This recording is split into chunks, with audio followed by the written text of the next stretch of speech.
Добър ден, хора. Сега ще видите какво ще готвим. Сега ще ви ги покажа. Сега да видите. Ето, мръвките, тук поправчиците и картофките. Сега ще ги изсипеме. Ето, сипваме ги. Ето, изсипваме тук.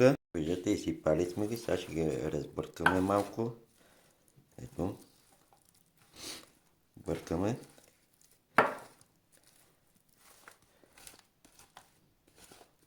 Ето, сега ще сложим олиото. Ето, имаме да извадим олиото. Ето, олиото. Сега ще сипеме. Ето, почваме. Сипваме олиото.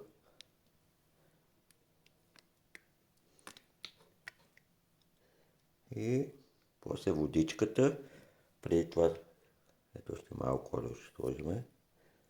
Така. Виждате, сега ще вземе солта. Ето всичко сме забъркали. Ето и водичката почваме да слагаме. Ето. Слагаме водичката. Слагаме да покрие. Ето. Вземаме за още. И продължаваме да сипваме. И ето вече покрива. Малко още. Ето, видяхте. И сега малко ще го разбъркаме. Да видим как е. И екстра. Ето. И чакаме фурната да се стопли на 250 градуса. И го слагаме да се запечава. Благодаря на всички. И не се облизвайте тептокари.